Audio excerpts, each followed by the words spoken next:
हमारे साथ उत्तराखंड के पूर्व मुख्यमंत्री हरीश रावत जी जुड़े हुए हैं। हरीश रावत जी, बहुत बहुत स्वागत है आपका TVNine भारतवर्ष पर। क्योंकि आपने तो बकायदा यहां पर सब कुछ देखा, आप यहां के मुख्यमंत्री भी रहे और लगातार विपक्ष में इस वक्त एक अहम भूमिका निभाई जा रही है आपकी तरफ से।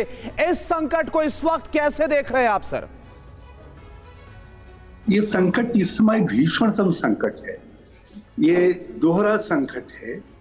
एक तो लोगों की जिंदगी बचाने का संकट है और दूसरा जोशीमठ जो हमारी सभ्यता का केंद्र है, जो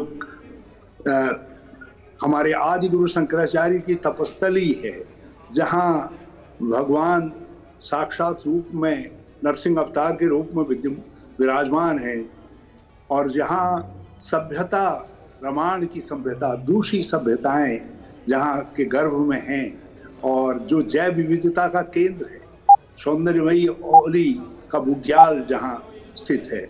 ये सिर्फ एक छोटे से बेडरूम से मशरूम की खेती करके महीने का 50,000 कमा रही हैं। मशरूम खेती सीखनी है तो फ्रीडम ऐप को अभी डाउनलोड कीजिए। ये सब आज खतरे में है जी। और इसलिए ये दोहरी चुनौती है और इस चुनौती का मैं इसीलिए हरीश रावत जी, यही चुनौती का जिक्र मिश्रा कमेटी की रिपोर्ट में किया गया था।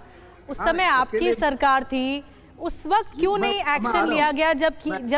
मैं हमारी सरकार पर भी आऊंगा जी। और इसलिए ये मैं प्रारंभ से ही पिछले 10 दिन से लगातार इस बात को कह रहा हूं कि राज्य सरकार और अकेले राज्य सरकार नहीं बल्कि केंद्र के और दुनिया के विशेषज्ञों को लाया जाना चाहिए, क्योंकि एक कठिनतर स्थिति पैदा हो गई है। हमने निरंतर कुछ ऐसा विकास किया है वहाँ। नहीं, जब दरारें आई हैं तो तब क्यों जाग रहा है प्रशासन? सवाल बहुत मूलभूत है। अगर आप इतने साल से एक विसल ब्लोअर का काम कर रहे थे, इतने साल से अगर आप लगातार मुद्दा उठा रहे थे, तो क्यों नहीं कोई एक्शन लिया जा रहा था? इस बात का इंतजार किया जा रहा था कि दरारें पहले आए और उसके बाद फिर एक्शन ले। आप मेरी पूरी बात समझ लीजिए, पहले सुन लीजिए, उससे आपकी मदद होगी, आपके प्रश्नों को कैलिब्रेट करने में भी मदद होगी। देखिए, वहाँ हमने जो विकास के काम किए, वो विकास के काम वहाँ की प्रकृति के अनुरूप सिद्ध नहीं हुए। जैसे जो जल विद्युत परियोजनाएं बनी, रैनी के बाद कहा जा रहा है कि रैनी के बाद ये संकट, जब रैनी संकट आया, जब वहाँ ग्लेशियर फटा, उसके बाद स्थिति और चिंताजनक हुई।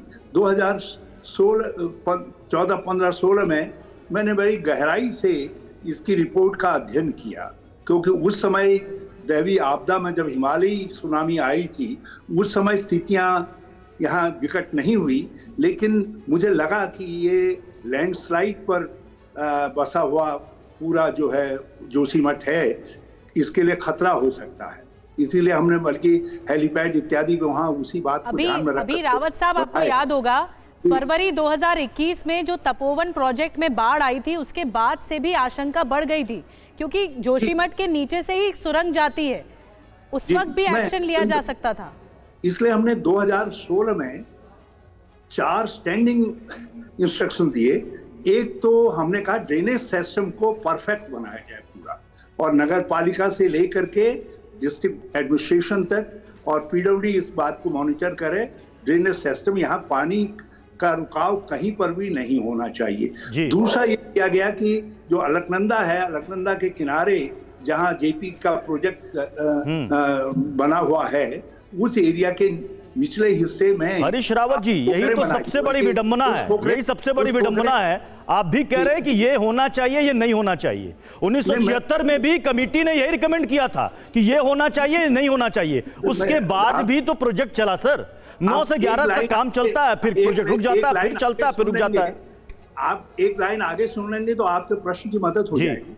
2016 में हमने ठोकरें बनाने का काम जो है, कटाव के काम को रोकने के लिए वहां पर हमने बनाए और ठोकरें बनाई गई, लेकिन वो काम बाद में रुक गया। सत्ता परिवर्तन के साथ उसको प्रायोरिटी नहीं दी गई।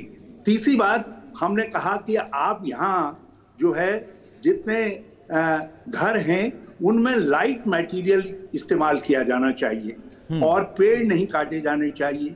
अब हो ये रहा है जी। चार धाम यात्रा मार्ग, जिसको भाजपा ने अपनी छाती लेकिन ठोक करके कहा कि ये हमने जो है हरीश रावत जी, आप तो उस इलाके को बहुत अच्छी तरीके से जानते होंगे, आपने करीब से देखा भी है। अब जो दरारें आप देख रहे हैं, हरीश रावत जी मुझे एक सवाल का जवाब दे दीजिए।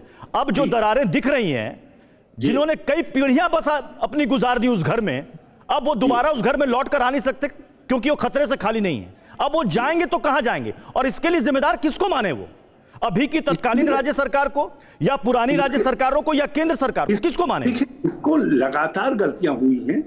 एनटीपीसी का जब प्रोजेक्ट बना था उस समय भी हमको इस बात को देखना चाहिए था, क्या क्या सेगमेंट्स हैं उसके अंदर, क्या उस स्लीपरी जोन है, ये सब चीजें ध्यान में रखी जानी चाहिए थी। आज वो सवाल हमारे ठीक है हरीश रावत जी, बिल्कुल हरीश रावत जी, आज ये जो मसला है, हरीश रावत जी एक मेरा सवाल है, अब जो आपदा है, जो लोगों पर संकट है, उनका घर बार छिन रहा, आशियाना उनका टूटता हुआ नजर आ रहा है। अब इस पर सियासत से ज्यादा जरूरी है, आप भले विपक्ष में, लेकिन जरूरी है कि अब होना क्या चाहिए? क्या आप सरकार के साथ मिलकर कोई सुझाव, कोई ऐसी बात रखेंगे? क्योंकि जोशीमठ के हालात को देखकर तो ऐसा लग रहा है कि स्थिति हाथ से फिसल गई है। बिल्कुल आपने ठीक फरमाया, वहीं पर मैं आपको ला रहा था। मुश्किल यह है, आपके पास सवाल बहुत ज्यादा हैं, तो आप उन सब सवालों को कह देना चाहते हैं, क्योंकि आपकी भी वही मजबूरी है जो मेरी आपके सवालों का जवाब देने में है, समय की मजबूरी है। तो मैंने कहा कि जो रोड प्रोजेक्ट है, जिसको चार धाम यात्रा सुधार मार्ग के नाम से हमारे समय में मंजूर किया गया था, जिसको इन्होंने ऑल वेदर रोड कहा, उसको जिस बेतहाशा ढंग से काटा जा रहा है, ये सब चीजें इस बात की टेस्टिमनी है कि हमने चीजों की सीरियसनेस को, चुनौतियों को नहीं समझा। अब उसकी रक्षा कैसे की जाए? कटान पर सरकार ने रोक लगाई। रावत साहब, मैं आपकी बात से सहमत हूं, लेकिन हम सबको सॉल्यूशन पर काम करना होगा, राज्य सरकार को भी, केंद्र सरकार को भी। बहरहाल वक्त इतना ही था। सर बहुत क्विक, आप जो बात बोल रहे हैं उसको पूरा कर लीजिए। अन्नपूर्णा, जरा सा मुझे अपना सवाल, अपनी बात तो पूरी कर लेने दीजिए। मैं वही कह रहा हूँ कि आज कटान पर रोक लगा करके सरकार ने बहुत अच्छा कदम उठाया है, और हमको ये देखना चाहिए कि वो एरियाज में मिनिमम कटिंग, मैक्सिमम जो है, जो कंस्ट्रक्शन, वाइडनिंग, दूर से सारे काम है, वो फिलिंग की टेक्नोलॉजी पर, दीवारों पर। ठीक है, ठीक है। दूसरा, हमको हाउसिंग के लिए केंद्र सरकार से बातचीत करके, यानी दोनों तरफ से, राज्य सरकार और केंद्र सरकार की तरफ से वो सामंजस्य होना चाहिए, और शायद वो विपक्ष की भूमिका भी और उभर कर सामने आनी चाहिए कि इस तरह ना हो। जो विकास परियोजनाएं हैं उन पर एक तरह से फोकस होना चाहिए, जहां जरूरत है वहीं फोकस होना चाहिए। बहरहाल बहुत बहुत शुक्रिया, बहुत कम समय था हमारे पास। हरीश रावत जी हमारे साथ, पूर्व मुख्यमंत्री उत्तराखंड से जुड़े हुए थे। ये सिर्फ एक छोटे से बेडरूम से मशरूम की खेती करके महीने का 50,000 कमा रही हैं। मशरूम खेती सीखनी है तो फ्रीडम ऐप को अभी डाउनलोड कीजिए।